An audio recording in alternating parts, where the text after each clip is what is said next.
L'affaire Puff Daddy. Ah, l'affaire Puff Daddy. Vous avez suivi ce truc-là? Peut-on parler d'une nouvelle affaire Epstein? Taisez-vous. En Non mais cet homme est 2018, ahurissant. porte-parole du gouvernement. Ce que vous venez de faire, c'est super. Tout de suite, en guise de préambule, les amis, si je me permets cette comparaison hautement complotiste. Parce que là, déjà, bon, l'affaire Epstein, on t'a dit, ça n'existe pas. On t'a dit, il s'est suicidé dans une cellule anti-suicide. Donc, voilà. Donc, de toute façon, la question se pose pas. Mais si je me permets ce parallèle, ça n'est pas parce que j'ai le courage de dire des trucs que les autres médias ne disent pas. Hein, Christine Kelly.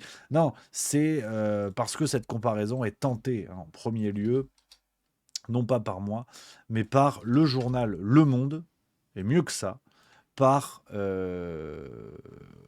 les décodeurs. Les décodeurs du Monde, donc l'instance de fact-checking du Monde, les amis. Donc voilà, tu vois, ils le disent. L'arrestation de Sean Combs, dit Didi ou Puff Daddy, et les révélations qui s'accumulent ébranlent autant le show business américain que la classe politique. Son cas est comparé à celui du milliardaire Jeffrey Epstein. Voilà. Donc voilà, c'est pour ça que je me permets la comparaison.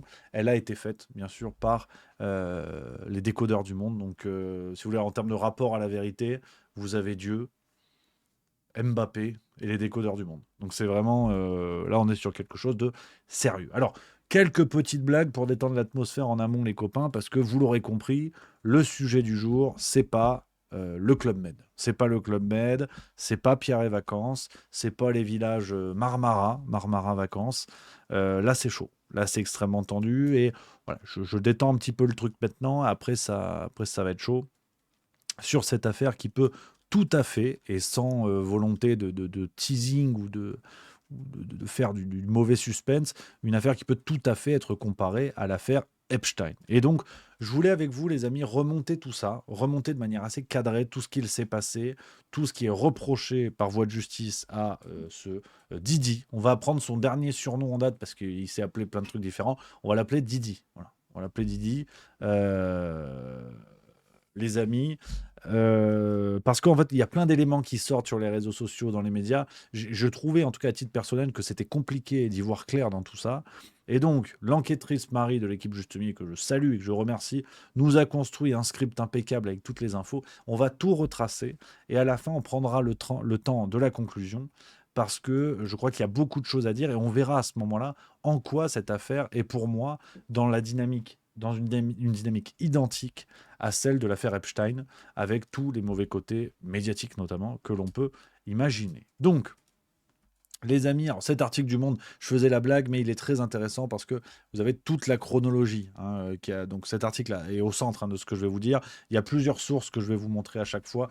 Tout est travaillé avec ce qui a été dit dans les médias. Donc ne comptez pas sur moi pour relayer des vidéos qui sortent sur les réseaux sociaux, mais dont on ne peut pas attester de la véracité, de la date, de choses comme ça. Donc je résume tout à la lumière de ce qui est dans les médias français, américains, et d'infos qui sont sourcées, qui sont sérieuses. On gagne moins de pognon, mais on est quand même pas loin de Conspiracy Watch ici en termes de méthode. Donc, déjà, les amis, tout commence pour refaire dans la chronologie sur les accusations antérieures à ce qui s'est passé récemment et qui a clairement accéléré l'affaire. Tout commence en novembre 2023 avec la plainte d'une chanteuse prénommée Cassie. Chanteuse Cassie, je vais vous montrer photo pour situer un petit peu les bonhommes, les personnes en présence. Chanteuse Cassie, c'est elle. Voilà. Elle est là sur la photo. Et là, c'est Daddy. Voilà. Puff Daddy. Didi. Putain, je veux pas... On va dire Puff Daddy. On va dire Puff Daddy parce que moi, je suis vieux. Moi, j'ai plus de 75 ans et je connaissais sous le nom de Puff Daddy. On va dire Puff Daddy. La chanteuse Cassie, donc de son vrai nom Cassandra Ventura, qui a été en couple avec Puff Daddy entre 2007 et 2018, porte plainte, donc en novembre 2023, contre lui pour viol et violence physique. Elle dénonce dans ses accusations avoir été souvent frappée à coups de poing, de pied, tapée, piétinée. Elle déclare également avoir été forcée à avoir des relations sexuelles filmées avec des prostituées masculins, forcée à boire et se droguer, violée en 2018, l'année de leur séparation. Donc, je vous l'ai dit tout à l'heure en introduction, les amis, c'est pas fun ce qui va suivre. Voilà. S'il y a des enfants qui écoutent, surtout foutez-les devant Gulli. Là, ça dégage.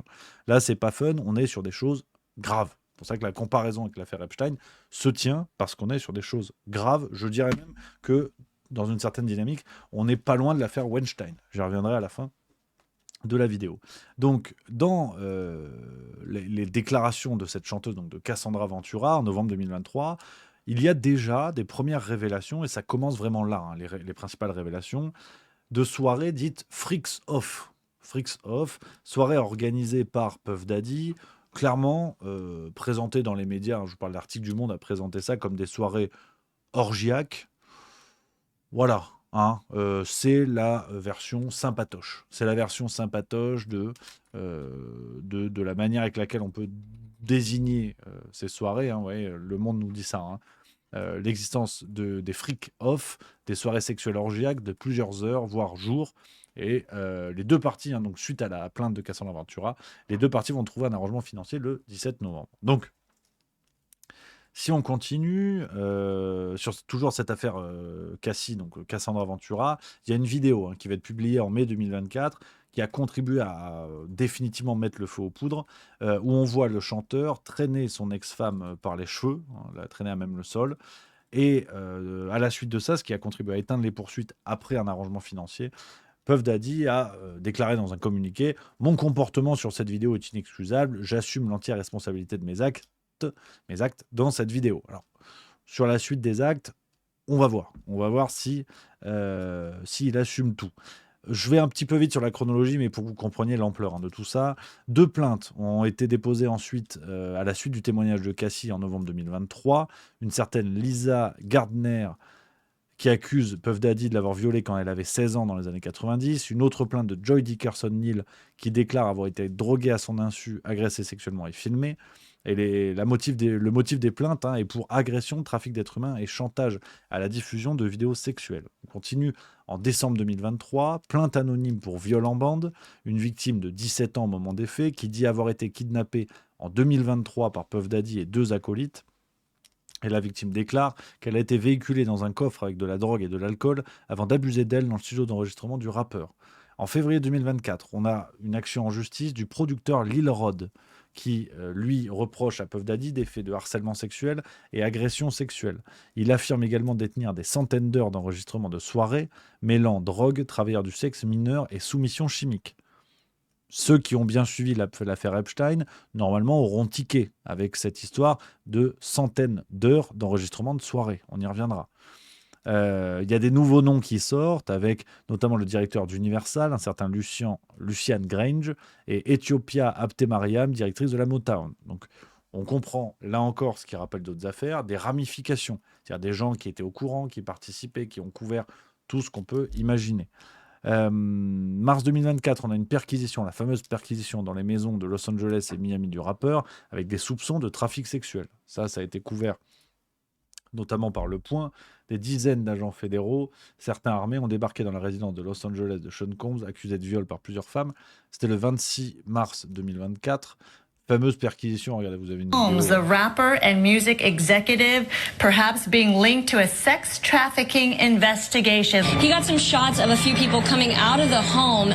Those people have been detained. Now we're trying to still connect the dots. We do have some sources on scene here that we're getting this information from. We were actually the first ones here with about 30 different law enforcement vehicles at least. There are 3 Bearcats on scene here. This just all unfolded, Sandra, I would say, less than 10 minutes ago. We got here. Voilà, donc une perquisition quand même musclée. On est sur une intervention musclée des forces de l'ordre américaines.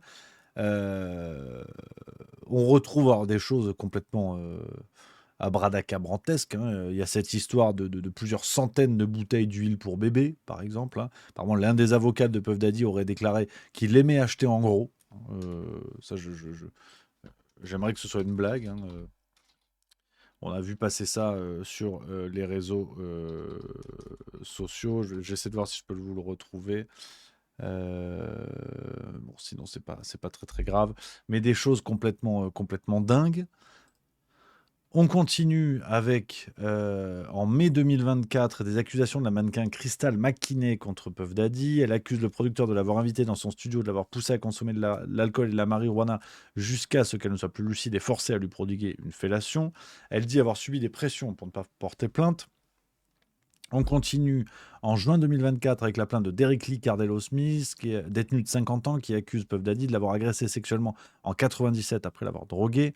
Et pour cette affaire-là, Puff Daddy sera condamné d'ailleurs à 100 millions de dollars sur ces accusations, hein, à un homme d'ailleurs pour agression sexuelle. Donc ça fait partie de toutes ces affaires qui se sont accumulées, si vous voulez, les amis, par rapport à ça. Et enfin, le 10 septembre 2024, donc là on se rapproche, plainte de Dawn Richards, ancienne chanteuse, pour agression sexuelle, violence et maltraitance. Elle dit avoir été privée de sommeil et de nourriture lorsqu'elle participait à Making the Band, une émission musicale de télé-réalité sur MTV, pilotée par Puff Daddy, et avoir été victime d'attouchements de sa part. Et elle dit également avoir été témoin de violences conjugales. Donc, en tout, on a 9 plaintes. On a 9 plaintes qui ont été déposées contre Puff Daddy, 9 plaintes depuis novembre 2023, avec clairement une libération de la parole. On y reviendra encore là-dessus, qui nous rappelle, ce qui nous rappelle évidemment d'autres affaires. Hein. Je note à la conclusion pour rien oublier par rapport à tout ça. Et voilà, comme ça, on reviendra sur tous ces éléments à la fin de la vidéo. Donc, aujourd'hui, on en est où? Aujourd'hui, on en est où? On a eu toutes ces plaintes.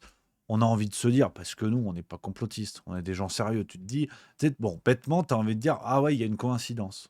Tu as envie de dire comme par hasard. Mais ça, c'est une phrase de complotiste. Ça, c'est pas possible. Donc, nous, on dit, ah, 9 plaintes. Bon, ah, c'est pas 14, c'est pas 1000, d'une certaine manière. Donc 9, peut-être il n'y a pas de lien, en fait.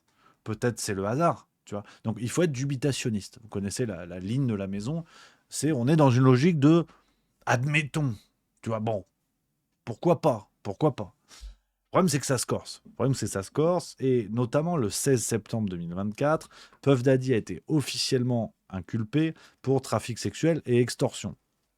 J'y reviens, enfin, je le rappelle parce que je suppose que beaucoup d'entre vous sont déjà au courant, mais on parle d'un rappeur extrêmement connu aux États-Unis, grand mania du rap, producteur, homme d'affaires, qui a une marque de vodka, d'ailleurs exploitée en France, enfin, la vodka est produite en France, qui a des trucs à droite à gauche, qui a sa propre chaîne de TV qui s'appelle, je sais plus, c'est pas Réel TV, ça c'est Kretinsky, je sais plus, bon, on s'en fout. Mais voilà, on parle d'une grande personnalité, hein, si vous voulez, qu'on soit bien d'accord là-dessus.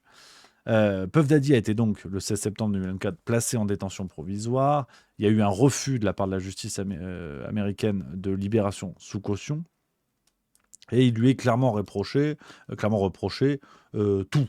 En fait, à peu près tout. Hein. Il aurait abusé, menacé, contraint des femmes et d'autres autour de lui à satisfaire ses désirs sexuels, protéger sa réputation et cacher ses actes pendant des décennies. Donc, vous avez compris l'idée, si vous voulez, d'un véritable système fait de fait, d'abus, de couverture, de réseau, enfin, on va pas faire de dessin, vous avez compris l'idée. Au 1er octobre 2024, pour vous rendre compte de l'ampleur du truc, au 1er octobre 2024, on a 120 plaintes qui ont été déposées, dont 25 personnes qui étaient mineures au moment des faits. Je ne sais pas si on se rend compte de l'histoire. Un article de BFM TV nous dit ceci. Je vous le montre, les amis. Comme ça, vous voyez un peu toutes les sources qui ont été utilisées pour cette vidéo. Un résumé de l'affaire, pour vous dire. Après l'arrestation du rappeur, un cabinet d'avocats a mis en place une ligne d'écoute téléphonique. Plus de 3285 personnes ont appelé en se disant victimes ou témoins d'une agression de la part de Puff Daddy. 3285 personnes qui ont subi ou constaté des abus. Voilà. Je ne sais pas si on voit à peu près l'ampleur du bordel, tu vois. Alors, pour continuer un petit peu là-dessus, parce que tout ce que je vous dis sort très peu dans les médias français, hein, vraiment très peu. Dans le journal du dimanche, hier, ça faisait un rectangle comme ça. Donc c'est pas beaucoup. Il y a plus de pages dans le Parisien pour le tiercé que pour cette affaire. C'est pas que j'aime pas les chevaux, mais à un moment donné, qu'ils aillent se faire foutre, les canassons. Parce que là, c'est quand même grave. 3285 personnes, je le redis. 3285 pour les Belges et les Suisses qui nous regardent. Donc, bon, c'est un peu dingo. D'autant plus que on parle quand même d'une affaire où Puff Daddy n'est pas tout seul. Vous vous en doutez. Hein.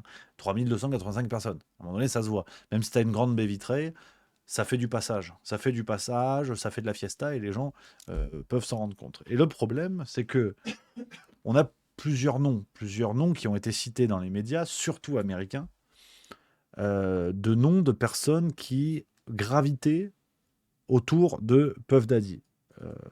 Par exemple, dans ses anciennes relations, on a évidemment des célébrités. Il faut rappeler qu'il a été en couple avec Jennifer Lopez, Naomi Campbell, la chanteuse Cassie dont on parlait. Pour ses 50 ans, pour les 50 ans de Puff Daddy, on retrouve comme invité dans le bordel des gens comme Jay-Z, Beyoncé, Cardi B, les Kardashians, Leonardo DiCaprio, Snoop Dogg ou encore Pharrell Williams, si vous voulez. Donc, voilà un peu, une fois de plus, ce qui gravite. Je vous parlais tout à l'heure de l'affaire Weinstein. C'est pareil. On est dans le gratin du gratin. C'est vraiment la partie du gratin que tu manges à la fin. Quand tu as tout mangé, tu laisses parce que c'est le meilleur. Bon, voilà, c'est pareil. Là, c'est vraiment pareil. Rappelons que certaines célébrités, parmi celles qui gravitaient autour de Puff Daddy, ont par exemple supprimé des publications d'Instagram qui parlaient de lui ou des photos avec lui ou tout ce que vous voulez. Donc, tu sens que il y a un petit peu de stress. Il y a un petit peu de stress dans cette affaire. Rappelons également que on a un avocat dans l'affaire qui a déclaré, donc ça c'est un article de Voici qui le relate, donc cet avocat, que je vous dise pas de bêtises, tac, tac, tac, ce monsieur... Les avocats en charge de l'enquête, dont Tony Busby, ont confirmé qu'ils comptaient publier une liste de célébrités ayant participé aux soirées privées de Puff Daddy. L'avocat a déclaré « Le jour viendra où nous citerons d'autres noms que celui de Sean Combs, donc c'est Puff Daddy, et il y en a beaucoup. La liste est déjà longue, mais en raison de la nature de cette affaire, nous allons nous assurer au plus haut point que nous avons raison avant de le faire. » Donc, vous avez là encore une logique de liste, comme dans l'affaire Epstein, une fois de plus. Alors, on continue, parce que vous avez des cas qui sont symboliques, si vous voulez, de jusqu'où est allé ce système. Parce que pour faire un premier arrêt, pour respirer un petit peu, les amis, ne péchons pas par naïveté. Ne péchons pas par naïveté non plus. C'est pas à chaque fois, pour revenir sur la notion d'élite ou pas élite, ces excès-là, ces abus-là arrivent dans toute la société. Maintenant, des grandes fêtes dans des villas à Miami, c'est pas le smicard de Hénin-Beaumont qui va se la payer. Donc, si on considère ce qui se passe du côté de nos élites, ne soyons pas naïfs non plus. La drogue, le sexe, les abus, le rock'n'roll, la cocaïne, le Mister Cocktail. Bon. On retrouve ça dans les élites d'à peu près tous les pays. On pourrait faire presque une émission là-dessus, sur ce réflexe humain, voire anthropologique, qui est celui qu'on pourrait résumer basiquement du toujours plus. Toujours plus de pouvoir, toujours plus de festivité, toujours plus de sensations, toujours plus de ce que vous voulez. Donc, quand vous avez l'argent, la notoriété, le pouvoir, soit les trois à la fois, soit beaucoup de l'un, enfin, vous faites le cocktail que vous voulez, il y a toujours autre chose à aller chercher. Donc, si vous voulez, ne soyons pas dupes non plus de l'existence de ce qui se passe dans tout milieu. C'est même pas une question de rappeur par rappeur. Dans le milieu du rock, dans les années 80-90, c'était pas plus joyeux en termes d'abus, de consommation de substances, de tout ce que vous voulez. Tout ce que vous voulez. Là, le problème, c'est qu'on a une logique de réseau qui est, une fois de plus, marquante et qui va très vite être enterrée. J'y reviendrai à la fin de la vidéo. Et vous avez deux exemples qui sont clairs de cette dynamique de réseau, de cette dynamique qu'à mon avis, les médias, notamment français, ne vont pas trop vouloir évoquer. Vous avez l'exemple de Usher, chanteur Usher, chanson « Yeah ». Si comme moi, vous êtes né au précédent millénaire, que vous êtes un vieux finalement, vous connaissez la chanson « Yeah ». Vous avez mis une casquette à l'envers là-dessus, ouais, avec des pantalons baggy comme les jeunes. Bon, on fumait les Gauloises, voilà. Usher, le chanteur américain également, qui a été placé un peu sous l'aile de Puff Daddy quand il avait 16 ans, en 94. Et le problème, c'est que là aussi, il y a des choses très, très, très tendues.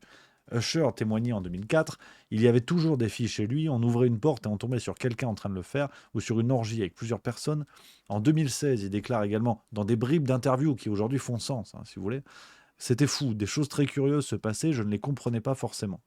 Et le journaliste lui pose la question dans cette interview, emmènerais-tu tes enfants au camp Puffy Flavor Camp? C'est un nom donné à une demeure de Puff Daddy. Et Usher répond bien sûr que non. Donc on comprend déjà, si vous voulez, certaines choses. Et l'un des autres cas emblématiques, c'est Justin Bieber, que vous connaissez, Bieber Mania, les Bieber, le nom de ses fans.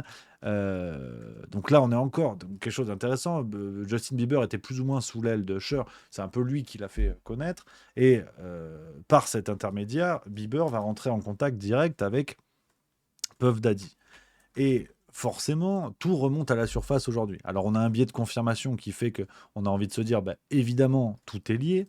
Sauf que ça marche pas comme ça.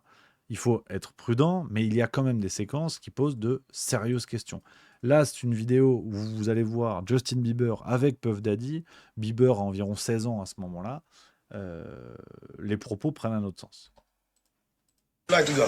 I mean, wherever you want to go. Where are we going? So check this out, yo. Justin, you ever seen the movie 48 Hours? Right now, he's having 48 hours with Diddy, him and his boy. They're having the times of their lives, where we hanging out and what we doing. We can't really disclose, but it's definitely a 15-year-old's dream. I have been given custody of him. He signed to Usher. I'm signed to Usher. I had legal guardianship of Usher when he did his first album. I did Usher's first album. I don't have legal guardianship of him, but for the next 48 hours, he's with me. So and we gonna go full crazy. Voilà. Donc, disons que vous connaissez, voilà, on est dubitationniste, je l'ai dit. Maintenant, faut être quand même assez clair sur le sens que prend cette vidéo aujourd'hui. D'autant plus que je réponds par avance aux anti-complotistes patentés qui se réveilleraient. La vidéo est sur le compte officiel de Justin Bieber. Qu'on soit bien d'accord. C'est pas une archive déterrée de je sais pas où. C'est le compte officiel de Justin Bieber, 74 millions d'abonnés. Donc c'est pas encore la chaîne Juste Milieu. Vous voyez. Donc cette vidéo est publiée par Justin Bieber lui-même et elle est toujours en ligne. Je ne l'ai pas enregistrée pour vous la montrer.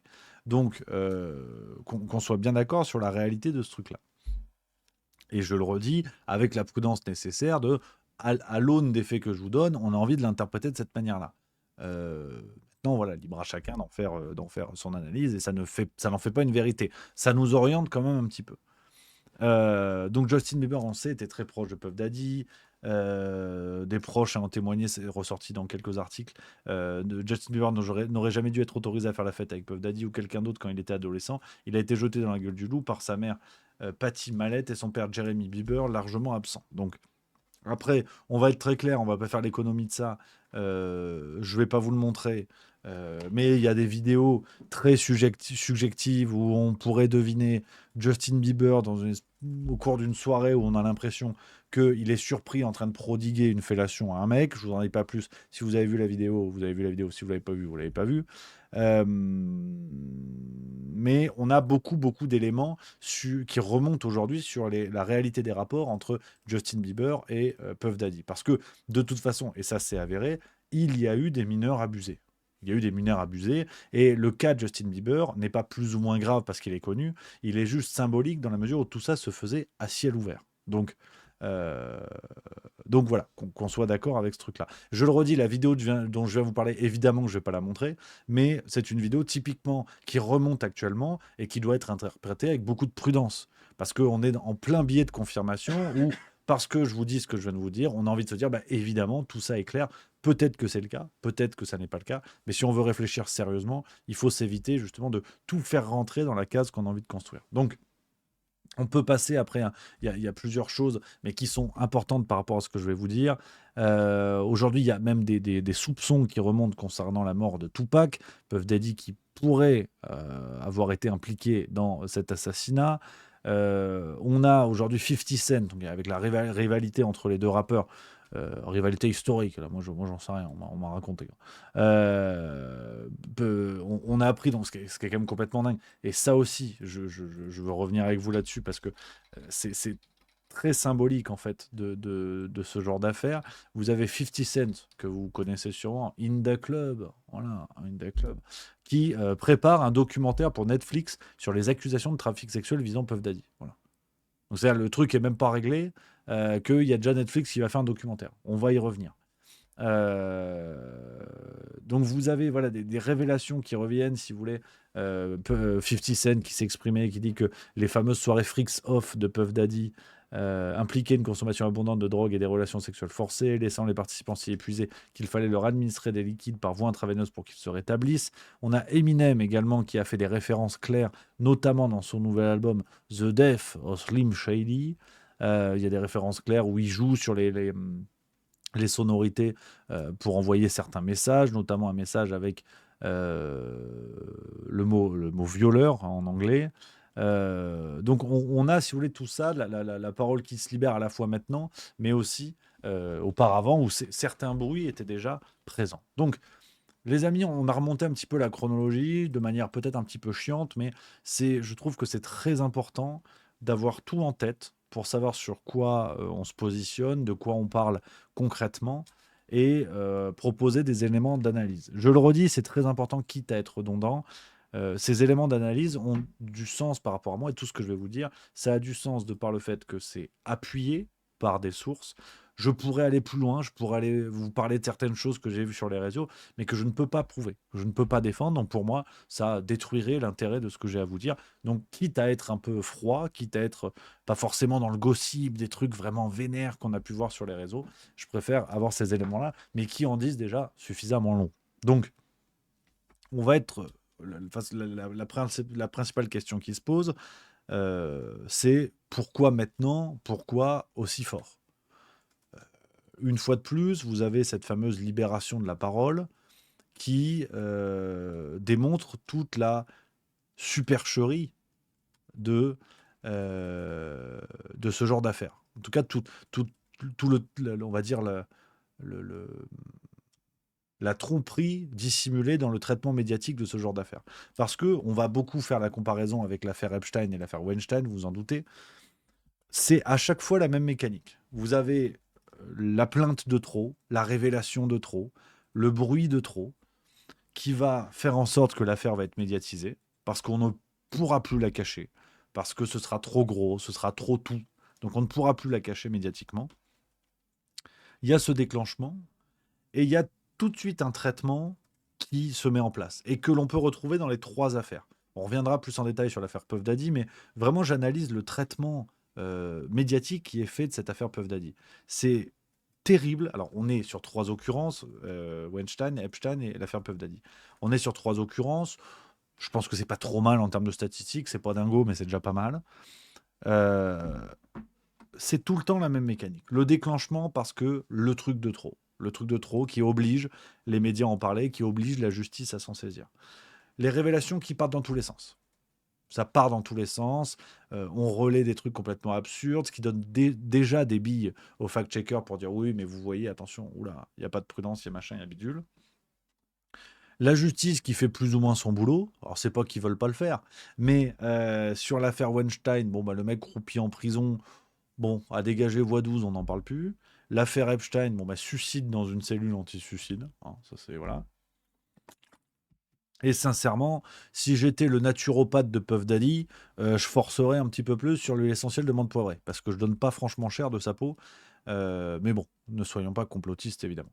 Donc, nous sommes sur des affaires où la justice passe rarement. À la limite, l'affaire Weinstein, pourquoi pas. Mais ce qui est intéressant, c'est que vous avez, dans les 3 affaires, cette dynamique de bouc émissaire. On va être très clair. On va être très clair. Qui peut croire sérieusement que Puff Daddy a fait ça tout seul, dans le dos de tout le monde, et que tous les gens qui gravitaient autour de lui l'ignoraient. Vedette ou pas vedette, on s'en fout. 3200 personnes qui ont témoigné dans cette affaire. Je ne sais pas si on se rend compte. Le mec a quasiment copulé avec un village de l'Aveyron. Je ne sais pas si vous vous rendez compte de l'ampleur du truc.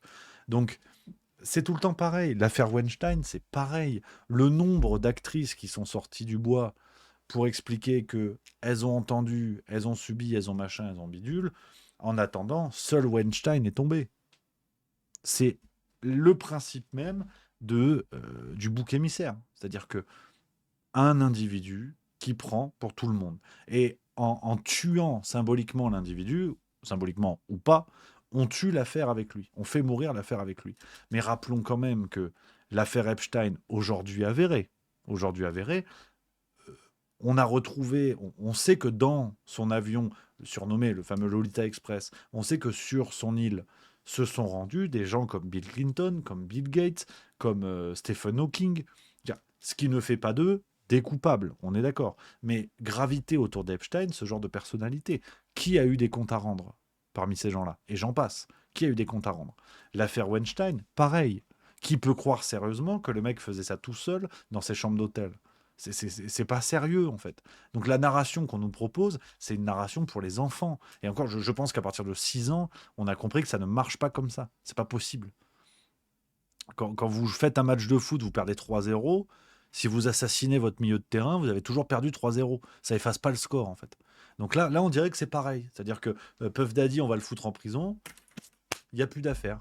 Et DiCaprio qui était chez lui, tous ces gens-là qui ont vu, qui ont vécu les excès qu'il y avait dans ces soirées, peut-être même qu'ils s'en sont rendus coupables, ces gens-là sont toujours de ce monde. Ils sont pas en prison. Donc il y a peut-être non-assistance à personne en danger, il y a peut-être complicité, il y a peut-être que eux-mêmes se sont rendus coupables d'agression sexuelle. Je veux dire, c'est quand même fou. C'est quand même fou qu'on fasse croire aux gens ce genre d'histoire, quoi. Le bouc émissaire, on le fout en tôle ou on le bute, enfin, ou il se bute tout seul, on n'est pas complotiste, et terminé, tout le monde descend. C'est pas sérieux, c'est pas sérieux. Et l'affaire Puff Daddy prend évidemment ce chemin-là. C'est le premier parallèle qu'on peut faire. Le deuxième parallèle, si on regarde un petit peu plus en détail, on est sur une mécanique qui, pour le coup, est plus proche de celle d'Epstein, sur le côté des vidéos qui étaient réalisées comme moyen de chantage.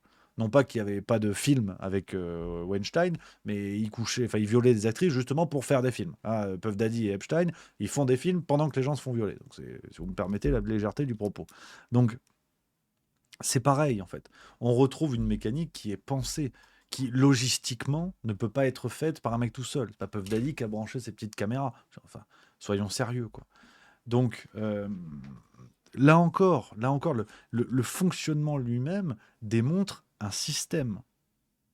Et si on opère un renversement, c'est pas franchement le sujet, c'est pas la réflexion la plus intéressante, mais j'aimerais quand même rappeler que c'est ce qu'on appelle, dans les termes, du complotisme, hein, les amis. Des gens qui s'organisent entre eux pour rompre avec le fonctionnement normal d'une société, là en l'occurrence, outrepasser la loi, et qui s'organisent pour se taire et que jamais rien n'arrive aux oreilles de la justice, c'est ce qu'on appelle du complotisme. C'est ça, comploter au départ. Hein. C'est pas un gogol en chemise bleue qui fait des vidéos sur YouTube. Le sens du terme, c'est ça, le complotisme. Et là, c'est marrant, parce on comprend bien que du coup, on nous a complètement dupés en accusant de complotisme des gens qui parlaient de ce genre d'affaires. Mais bon, bref, juste pour rappeler quand même le sens du terme. Mais tout ça pour dire que voilà la réalité du terrain. La réalité du terrain, évidemment que cette affaire Puff Daddy ne valide pas toutes les affaires, ou supposées affaires, d'organisation au milieu de nos élites, comme ça, d'abus, de rituels, d'abus sexuels, de soirées orgiaques, d'abus pédocriminels. Évidemment, tout ça, l'affaire Puff Daddy ne justifie pas tout le reste. C'est pas parce que cette affaire est en passe d'être avérée que tout est vrai. Ça aussi, c'est une prudence à avoir, mais je le sais, vous, en bande de zinzin, en Juste Bistrot, vous êtes rigoureux là-dessus. Mais une fois de plus, quand nos anti-complotistes, qu'on adore évidemment, nous expliquent qu'il n'y a que des affreux complotistes d'extrême droite pro-Poutine pour penser que nos élites s'organisent pour outrepasser la loi dans des soirées orgiaques, dans des abus sexuels, dans des rituels, dans des recours à la drogue, bon bah ça fait quand même 3 affaires. Hein. Ça fait quand même 3 affaires. Weinstein, Epstein, Puff Daddy, c'est le même délire. C'est le même délire à chaque fois. Le gratin du gratin qui, pour certains, subit les choses, pour d'autres, en profite allègrement, et tout ça dans un silence absolu. Et quand ça sort, le bas peuple n'aurait pas le droit de dire « Attendez, vous êtes mignons, mais en fait, si nous on fait ça, on va en prison, en fait. » Et c'est toujours pareil. C'est un petit peu de la démagogie fastoche, ce que je vous fais. Mais voilà, voilà la réalité du terrain. Et on le retrouve dans des strates différentes. Je vois Stealth5 dans le chat qui le dit. C'est exactement pareil avec l'affaire Palmade. Dans une autre ampleur, évidemment, on est bien d'accord. Mais l'affaire Palmade, c'est pareil. Quelqu'un a des nouvelles de l'affaire Palmade? L'affaire Gérard Miller, quelqu'un a des nouvelles? On a plusieurs dizaines d'accusations, plus de 60 accusations d'agression sexuelle contre Gérard Miller. Elle est où Sandrine Rousseau, qui prenait des photos avec Miller? Ils sont où ses anciens collègues du média, dont il est l'un des cofondateurs? Il est où Laurent Ruquier, alors que tout le monde savait que Gérard Miller se servait, si j'ose dire, dans le public des émissions où il était chroniqueur pour aller draguer, et que certaines filles qui ont été abusées ont rencontré Miller dans les publics de Ruquier? C'est où? Il se passe quoi à ce moment-là? Qui rendait compte? Ne serait-ce que pour témoigner, en témoin assisté, bien évidemment. Mais qui rendait compte?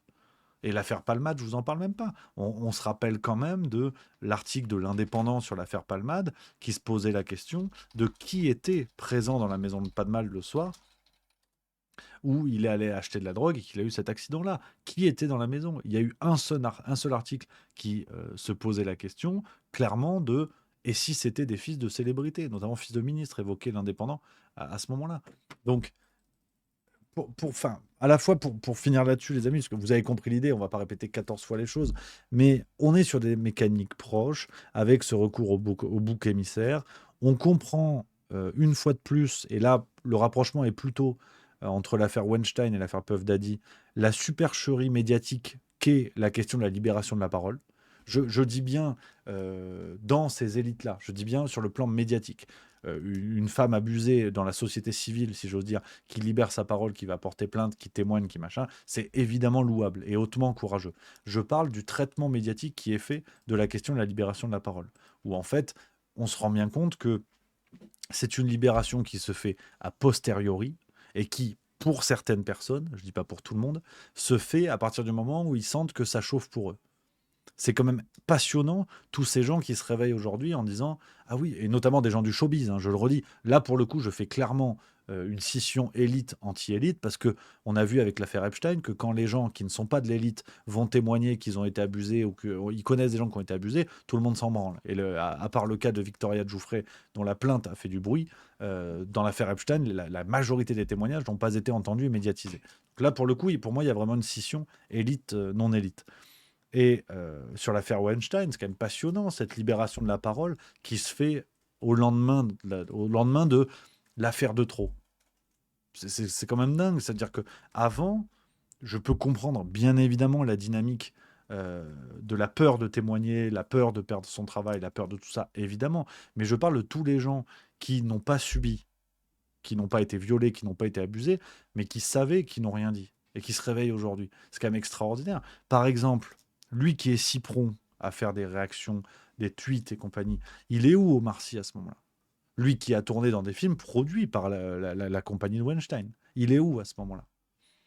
Qu'il y ait des photos à côté de lui, ça à la limite on s'en fout, tu peux être en photo à côté de quelqu'un sans tolérer ce qu'il fait, mais tous ces acteurs qui ont tourné dans des films produits par la compagnie Weinstein, ils sont où à ce moment-là? Ils sont où les tweets de « si j'avais su » ou peut-être qu'ils ne le savaient pas, bien évidemment, mais elles sont où les réactions?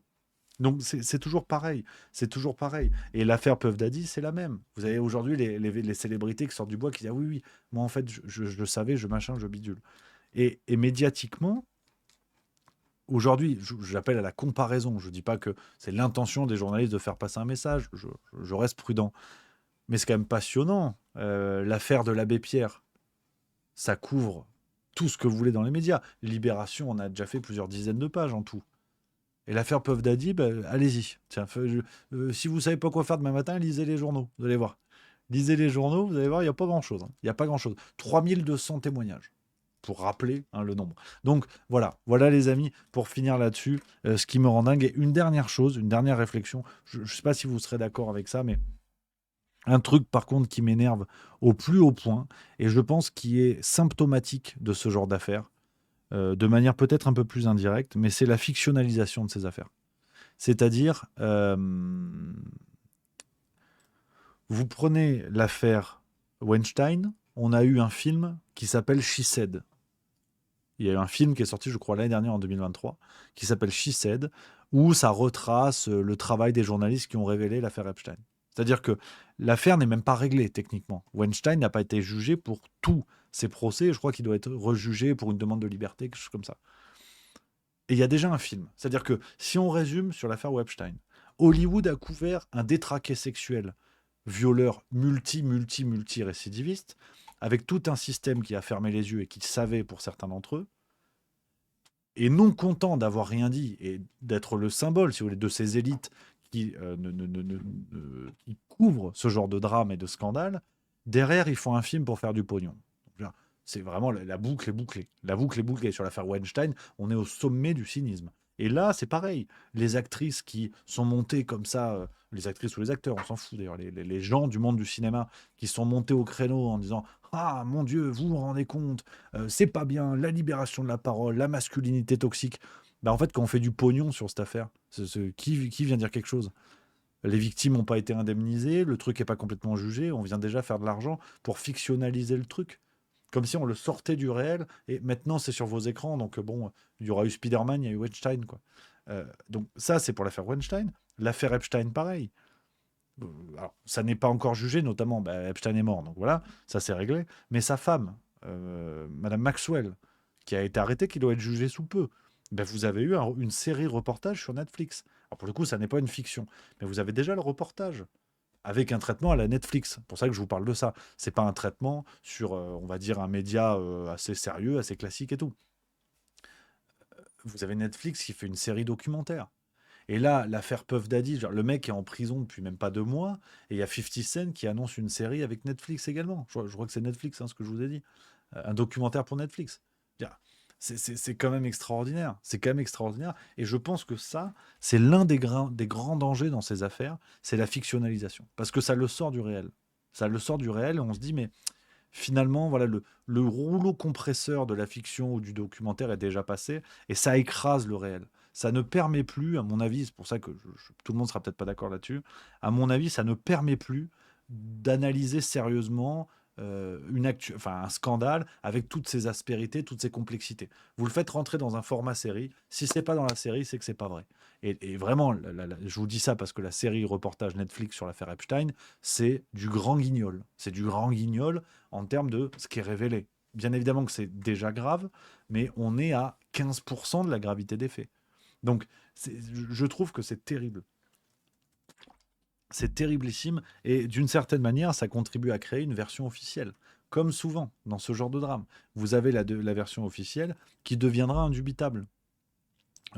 Sur l'affaire Puff Daddy, peut-être qu'un jour, les fact-checkers nous diront « Ah non, non, il y a eu le reportage Netflix, tout ce qui n'est pas dedans, c'est que c'est pas vrai. » Bon, voilà, terminé.